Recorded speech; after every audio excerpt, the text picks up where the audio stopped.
Mesdames, Messieurs, chers téléspectateurs d'Africa 24, bienvenue. Vous êtes de plus en plus nombreux à nous faire confiance un peu partout dans le monde. Merci de votre fidélité et de votre soutien. Le 20 mars prochain, les citoyens de la République du Congo devront se rendre aux urnes pour élire leur nouveau président.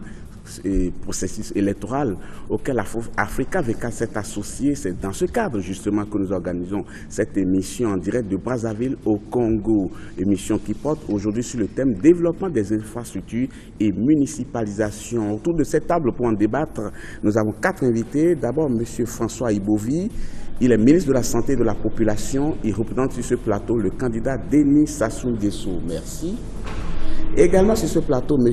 Alain Marius Ngoya Kessi. Il est professeur d'économie forestière à l'université Marien Ngouabi. Il représente sur ce plateau le candidat André Okombi Salissa. Merci. Également avec nous, un acteur de la société civile. Il est coordonnateur de la plateforme de la société civile pour le respect de la Constitution du 20 janvier 2012. Le docteur Alex Zabana Wa Ibaka est notre invité. Merci. Également sur ce plateau, M. Vivien Manongou, il est juriste enseignant de droit public à l'Université de La Rochelle. Il représente sur ce plateau le candidat Guy Parfait Kolelas. Merci. Merci à vous.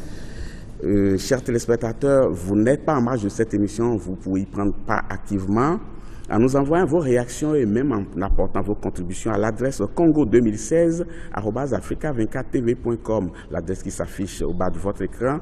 congo2016@africa24tv.com. Un autre moyen pour nous joindre aussi, c'est par SMS ou c'est par WhatsApp à l'adresse 00242 855 1564. Je répète, 00242 855 1564. Et pour bien prendre le pouls de ce thème, nous allons voir un élément d'illustration. Suivez tout de suite le sujet de l'équipe de rédaction d'Africa 24 déployée ici au Congo. Le Congo est en pleine transformation. Le programme de la municipalisation accélérée lancé par le gouvernement en 2004 est à la base de cette mutation du pays vers la modernisation. Plusieurs infrastructures ont été construites ces 10 dernières années, assurant au pays un certain confort dans les différents secteurs de la société. Du complexe sportif de la Concorde, une infrastructure de plus de 500 milliards de francs CFA qui a abrité les 11e Jeux africains de Brazzaville en septembre 2015, les différentes routes bitumées reliant à ce jour les différentes villes du pays, des aérogares modernes dans plusieurs grandes villes, dont celle d'Agostino Neto à Pointe-Noire. Le Congo est en train de s'équiper à grande vitesse pour le bien-être de sa population et même du continent. C'est d'abord relever le niveau d'équipement de nos différents départements, parce qu'il faut reconnaître qu'avant le cycle de municipalisation, le niveau d'équipement était très faible. On avait des sous-préfectures qui n'avaient pas de siège. On avait des comités qui n'avaient pas de siège. Il n'y avait même pas de route parfois pour atteindre certains villages. Il n'y avait pas d'eau, il n'y avait pas de courant. Donc ça, c'est la première chose, c'est d'abord relever le niveau d'équipement. Que les populations comprennent que quand on a élevé le niveau d'équipement, quand on a désenclavé, il reste aux populations maintenant de faire bon usage de l'ensemble des équipements pour que la production agricole augmente, pour que la production industrielle avec les investisseurs monte en puissance, pour qu'effectivement tous ceux qui ont quelque chose à faire avec leur corps, avec leur force de travail, puissent se mettre au travail pour que la République aille de l'avant. La municipalisation accélérée au Congo donne des résultats satisfaisants avec plusieurs avantages, notamment en ce qui concerne la circulation des personnes et des biens à travers le pays. Avec plusieurs kilomètres de routes bitumées, des aérogares modernes, le secteur des transports est celui où le gouvernement a engagé la plus grande enveloppe du programme de municipalisation accélérée. Aujourd'hui, la municipalisation accélérée, instituée depuis plus de 10 ans, donne à notre pays un nouveau panorama, car nos campagnes sont transformées en des cités rurales agréables, d'une part, et la politique d'industrialisation, elle aussi accélérée, à travers l'implantation des zones économiques spéciales et la mécanisation de l'agriculture, d'autre part, font de notre pays une nation sous la voie de l'émergence. La municipalisation accélérée est un vaste programme d'aménagement du territoire qui, par des constructions des nouvelles infrastructures routières et autres, rendent le pays fréquentable et préparé au développement. Des infrastructures achevées, en chantier ou en voie de lancement, projette le pays à coup sûr vers l'objectif visé, celui de l'émergence en 2025. Cependant, il appartient à l'État, en construisant, de penser à la pérennisation de ces infrastructures tout en éduquant la population de bien protéger ces outils du développement. Merci pour ce sujet de l'équipe d'Africa 24. Monsieur Ibaka, à vous de prendre la parole le premier sur ce plateau. Quand vous regardez les infrastructures de votre pays, qu'est-ce que cela vous inspire? Merci beaucoup, monsieur le journaliste. D'abord, qu'est-ce que nous entendons par infrastructure? Moi, en tant que société civile, nous ne sommes ni à la majorité présidentielle, ni avec les partis de l'opposition. La société civile dans notre pays, elle est plurielle. Il y a des plateformes de la société civile qui sont avec les partis de la majorité présidentielle. Et il y a celles qui sont avec les partis de l'opposition. Mais nous, notre plateforme, nous réclamons être des plateformes indépendantes, parce que nous sommes les personnes, les citoyens qui veillons sur la légalité, sur les lois et règlements en vigueur dans notre pays. Donc vous voulez dire que vous êtes un acteur neutre? Nous sommes neutres. C'est ça qui fait la société civile. Lorsque le pouvoir fait des choses qui sont bonnes, nous acclamons. Lorsque c'est l'opposition aussi qui pose des actes qui sont conformes à la Constitution, nous disons aussi oui. Mais merci beaucoup lorsque pour la les uns et les autres font le contraire, nous disons non. Pourquoi j'ai posé ce préalable des infrastructures? Nous entendons en tant que société civile que les infrastructures doivent répondre à un plan général d'aménagement du territoire. Donc c'est sur la base des états des lieux que le ministère du Plan met en place un plan d'aménagement qui intègre des aspects du développement économique et social, dont les priorités d'infrastructures seront incluses dans ce plan. Le reportage que nous venons de suivre, c'est, pour nous, c'est du copier-coller. C'est-à-dire? Puisque j'ai annoncé le coureur, est-ce qu'il y a eu un plan d'aménagement du territoire dans lequel les infrastructures qui ont été construites ont été intégrées? Nous ne pensons pas. Donc c'est ce qui vous dérange, ça? Parce que le résultat ne serait pas ce que nous voyons aujourd'hui. Merci, M. Ibaka. M. Ngoya Tessi, dites-moi, quel regard vous portez sur les infrastructures qu'on est en train d'ériger un peu partout dans le pays? Bon, je dois vous dire que ce sont pour la plupart des cas des infrastructures bling-bling, c'est-à-dire c'est du tape... Infrastructure bling-bling. Bling-bling, c'est-à-dire du tape à l'œil. C'est pour épater la population, c'est pour donner l'impression que quelque chose se fait. Mais aujourd'hui, plus de 50 ans après les indépendances, avec 32 ans de pouvoir du candidat dont on sait, on constate qu'on ne peut pas toujours aller de Pointe-Noire à Bétou. C'est toujours difficile. Lorsque vous allez dans un département comme la Likwala est restée désenclavée. Vous savez que le fleuve Congo, qui joue un rôle important dans la connexion avec la partie septentrionale du pays, est toujours dans les problèmes de tillage. On ne peut pas naviguer toute l'année, ne serait même que 9 mois. Ce n'est plus possible, alors que c'était des choses qui se faisaient dans le passé. Vous regardez, lorsque j'ai dit infrastructure bling-bling, bon, pour les Jeux africains, on nous parle de 500 milliards. Bon, Brazzaville a maintenant 2 stades. Les équipes de football ne se développent pas. Le football n'est toujours pas professionnalisé. On a mis des stades partout, les aéroports partout, mais on n'a pas de connexions et des voyageurs qui utilisent ces aéroports. Ça pose véritablement un problème et je pense que le moment venu, il faudra auditer même ces municipalisations accélérées parce que parfois on vous dit qu'il y a 600 milliards qu'on a mis dans un département et lorsque vous regardez, il n'y a pas 600 milliards. Il y a toujours l'éternel problème de l'eau, c'est pas réglé. On n'a pas réglé le problème d'électricité. On n'a pas réglé le problème de désenclavement. Et les routes ne sont pas économiques. Vous vous souvenez, le tronçon Pointe-Noire d'Olizy, à peine ouvert à la circulation, il fallait refaire encore, il a commencé à y avoir des fissures partout. Or, c'est des routes qui devraient supporter du lourd. Le jour qu'on va commencer à transporter tout le bois du Nord Congo par cette route-là, je crains qu'elle ne puisse pas tenir du tout. Vous regardez même dans Brazzaville. Brazzaville a connu 3 municipalisations accélérées.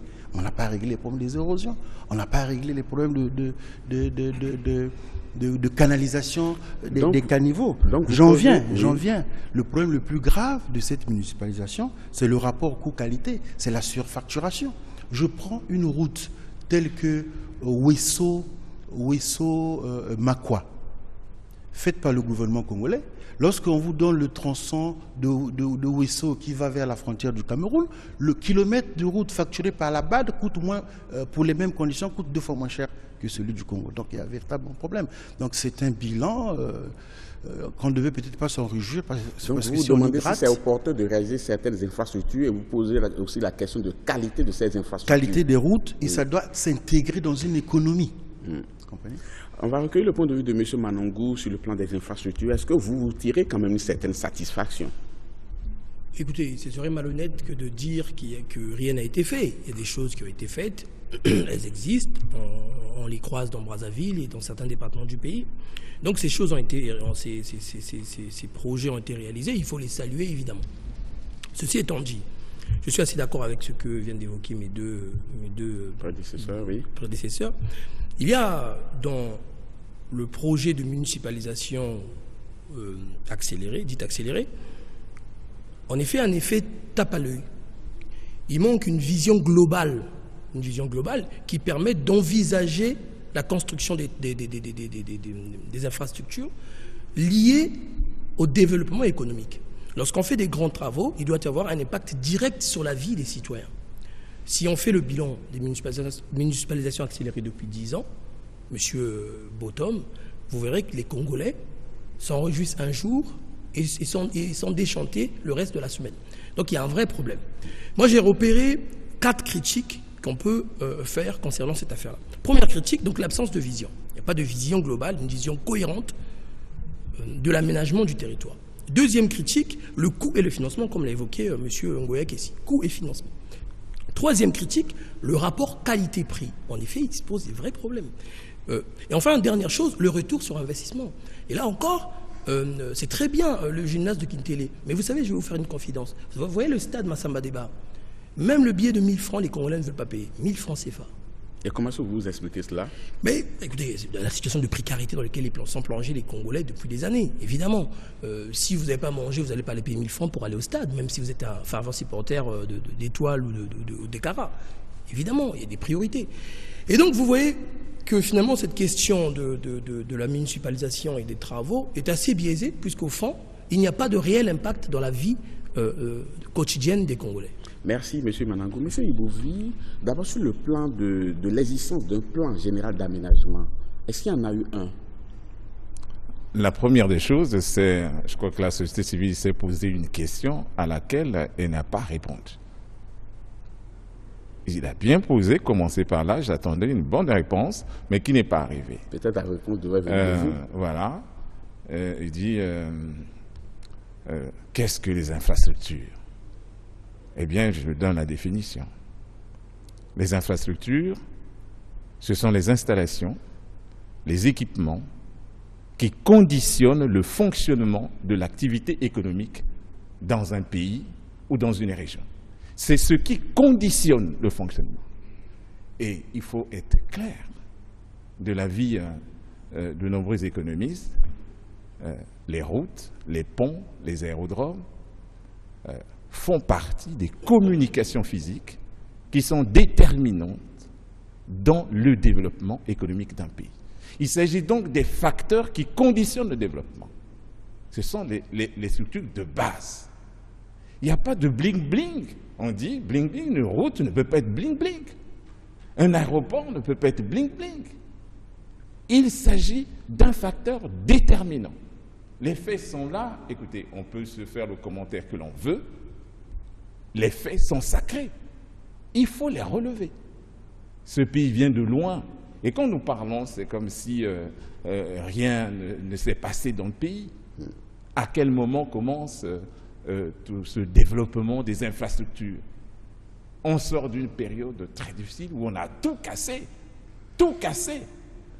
et qu'il faut aujourd'hui, et c'est pour ça qu'on parle, municipalisation accélérée, c'est une question de temps, une question, n'est-ce pas, d'accélération. Il s'agit de faire en très peu de temps ce que l'on n'a pas fait depuis de longues années, depuis les indépendances, etc., ou refaire ce qui a été cassé, qui a été fait après les indépendances, mais qui a été cassé. Il dit que tout cela, c'est rien. Et je signale, lorsqu'on dit qu'on ne peut pas arriver à Bétou, on ne peut pas arriver à Bétou sur une route asphaltée, mais je tiens à vous dire qu'on peut arriver à Bétou sur une route en terre. Oui, mais, ça existe. Mais donc les infrastructures, s'il vous plaît, oui. Je dis en tant que tel, en parlant de routes, de ponts, d'aéroports, d'aérodromes, il n'y a nul doute, c'est comme M. Maloukou l'a dit tout à l'heure, il faut être honnête, nier leur existence, en ce moment-là, je crois que le débat n'a plus de sens. Le reste, on peut se poser des questions, on peut spéculer sur le coût, comme vous voulez. On revient sur les aspects voilà, de sur le rapport qualité-prix, sur le rapport qualité-prix, s'il vous plaît, il ne se pose pas un problème, n'est-ce pas, de rapport qualité-prix. Et je rappelle tout de suite, vous savez, un pays, c'est trois choses essentielles. C'est un territoire, une population et des institutions. Les institutions sont au service de la population et créent toutes les conditions nécessaires pour l'amélioration des conditions de vie de la population. Monsieur Donc Ibovi, les infrastructures... Monsieur Ibovi, je voulais vous relancer sur l'existence réelle d'un plan général d'aménagement du territoire, mais puisque vous n'avez pas voulu me céder le micro... Je reviendrai là-dessus d'abord. Je réponds. Non, vous n'allez plus répondre. Vous ne pouvez plus répondre. Vous ne pouvez plus répondre. Non, je suis obligé de faire un autre tour de table avant de revenir à vous, parce que vous n'avez pas voulu me céder la parole tout à l'heure. C'est le chemin d'avenir qui est le projet de société du président de la République, qui en est la source principale. Merci, M. Ibovi. Alors, M. Ibaka, vous dites que tout cela devait faire partie d'un plan d'aménagement général du territoire. Vous le dénoncez parce qu'on ne vous l'a pas brandi, ou bien vous constatez dans le quotidien et dans la pratique que font les populations de ces ouvrages-là, c'est tout cela veut dire qu'il n'y a pas eu un plan général d'aménagement du territoire? Les deux. Et d'abord, M. Ibovi venait de dire tout à l'heure que je n'avais pas répondu. Non, c'était juste par rapport à la définition de la définition des infrastructures. Oui. Mais je voulais que ce soit lui qui réponde, parce que c'est lui qui est membre du gouvernement. Mais c'est ce qu'il a fait tout à l'heure. Et il l'a fait. Oui. Maintenant, quand il parle des populations, il faut qu'il fasse attention. Un projet de société n'est pas fait par un parti politique. Un projet de société est fait par l'ensemble des citoyens, des cadres qui composent une société. Et c'est lorsque, unanimement, comme cela a été à la conférence nationale, unanimement, il a été fait des recommandations qu'un parti peut proposer un programme de gouvernement. Pourquoi je le dis, M. Ibovi? Très vite, très vite. Vous parlez des infrastructures routières, portières, les stades, les hôpitaux, les écoles. Est-ce que les populations, dans les localités où ces structures ont été apportées, ont-ils été consentants? Est-ce que c'était leur priorité, ces infrastructures? Mais avant de réaliser chaque infrastructure, il faudrait-il aller vers les populations et demander à chaque citoyen, est-ce que vous en voulez si on veut construire un stade? Lorsqu'on fait un plan d'aménagement, oui, il y a des enquêtes qui se font au niveau du ministère du Plan. Il y a des enquêtes qui se font. Donc vous estimez qu'il n'y a pas eu ces enquêtes-là? Ce travail n'a pas été fait, la preuve en est. Moi, je veux prendre l'exemple, par exemple, des régions. Département, ça c'est une invention nouvelle. Chez nous, on appelait ça région. Les régions qui ont été touchées par les guerres, puisque M. Ibovi en a parlé, les destructions qui ont été faites, quelles étaient les priorités? Est-ce que c'était construire une résidence pour le président de la République, construire des stades, ou c'était d'abord des infrastructures hospitalières, des infrastructures scolaires où les enfants ont fait 5 ans sans aller à l'école parce qu'il n'y en avait plus, détruits par la guerre. La route Brazzaville-Kinkala, mais elle était goudronnée. Quand est-ce qu'elle a été goudronnée? C'est depuis le temps des Youlou. Avec tout ce qui s'est passé, lesquels qui ont détruit cette route-là, mais ce sont les chars qui passaient pour aller tuer les gens. Donc moi je pense que le plan d'aménagement des territoires est très important.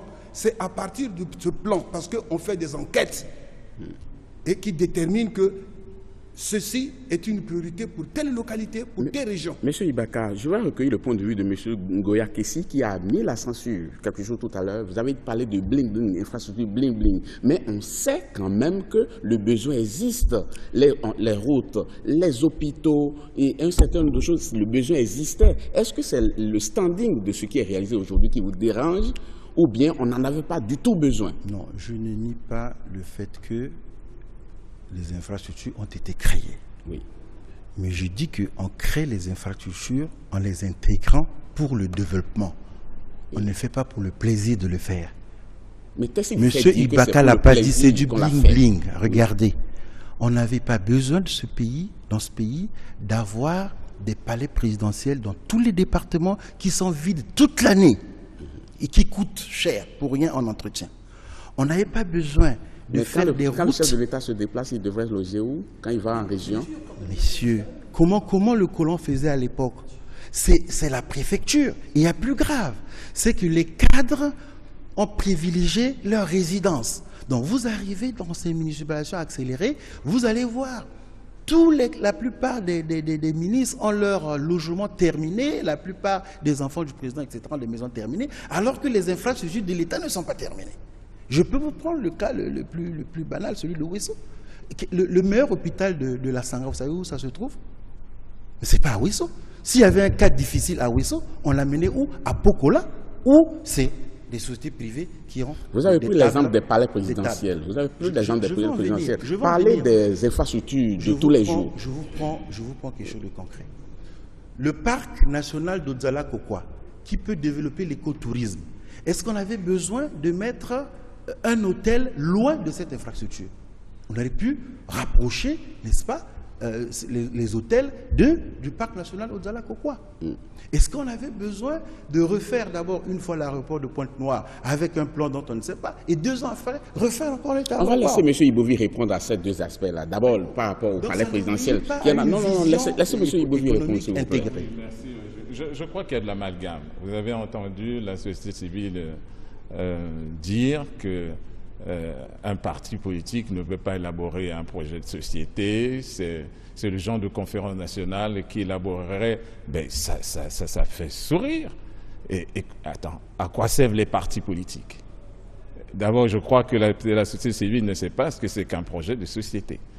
Et il faut le dire, les partis politiques ont vocation d'élaborer des projets de société. Mise au point faite. Oui, cette mise au point vaut la peine. Deuxièmement, l'amalgame, c'est qu'on réduit le débat sur les infrastructures au palais présidentiel. Mais il va falloir que vous répondiez de manière précise. Je réponds. Oui. Attends, je réponds. J'ai dit, parlant, n'est-ce pas, de l'État de façon synthétique, il y a 3 composés essentiels. Je parle du territoire, je parle de la population, des institutions. Mais en une minute, suivez-moi s'il vous plaît. Répondez à la question je réponds. Suivante. Vous m'écoutez très bien. Oui. Les infrastructures sont très nombreuses. Elles sont interconnectées. Mais parlez-nous des palais présidentiels. Avait-on besoin d'en ériger un dans chaque région? Mais pourquoi pas? Il s'agit des institutions. La présidence de la République est une institution, oui ou non? Mais personne ne conteste cela. Mais alors, seulement que c'est onéreux. Et pour quelle raison? Qu'est-ce qui vous prouve que la seule construction, n'est-ce pas, d'un palais présidentiel dans un département constitue l'entrave au développement des infrastructures? C'est une erreur, c'est un choix. Vous aurez pu certainement, si vous étiez là, certainement faire autre chose à la place, mais il faut reconnaître qu'on n'a pas fait que de palais présidentiels dans le département. Je l'ai dit tout à l'heure, justement. On l'a fait des palais présidentiels parce que ça fait partie, n'est-ce pas, du réseau institutionnel, mais on s'est occupé des infrastructures qui permettent aux populations d'accéder aux services de base. Merci, à M. l'eau, Ibovi. à l'électricité, On va à marquer une l'école, pause à dans la quelques santé. instants, mais je vais demander d'abord à M. Manangou, par rapport, vous aurez le temps d'y répondre. M. Manangou, très rapidement, les palais présidentiels. C'est vrai que le colon ne faisait pas comme cela, mais on n'est pas obligé de suivre l'exemple du colon. Enfin, mais monsieur, la question, monsieur Bottom, c'est pas la question du colon. Enfin, c'est une question. Ce n'est pas parce que les autres ne faisaient pas comme ça qu'on est obligé de ne pas faire, de ne pas innover. Attendez, est-ce qu'on va faire des grands travaux pour tomber dans un gouffre financier? Est-ce que vous imaginez le coût de l'entretien d'un palais présidentiel où le chef de l'État, je vais prendre un exemple, il y a un palais présidentiel à Kinkala, c'est à 45 minutes de Brazzaville. Est-ce qu'il y a est-ce que le bon sens économique peut justifier ce palais? 45 minutes de Brazzaville. Ah non. Je vais reprendre au ministre Ibovi tout à l'heure qui a dit que, attendez rapidement, hein, c'est sur la même lancée, qui a dit que les infrastructures conditionnaient le fonctionnement de l'économie. Il a raison. Mais sauf que lorsque vous regardez les municipalisations accélérées, les 4 priorités, je vous cite les 4 priorités. 1. Le boulevard où se passe la fête nationale. 2. La résidence du président de la République. 3. L'aéroport où atterrissent les avions. Et 4. Le stade où se joue la finale de la Coupe du Congo. Entre nous. Est-ce que lorsque vous prenez ces 4 priorités, vous avez l'impression que l'économie va se conditionner là? Monsieur Manangou, on aura le temps de revenir sur tous ces aspects. Hein. Je sais que M. Ibaka est très pressé de répondre à M. Ibovi, mais vous aurez la parole tout à l'heure. Mais avant, on va marquer une courte pause, chers téléspectateurs. Restez toujours avec nous, on vous retrouve dans quelques instants.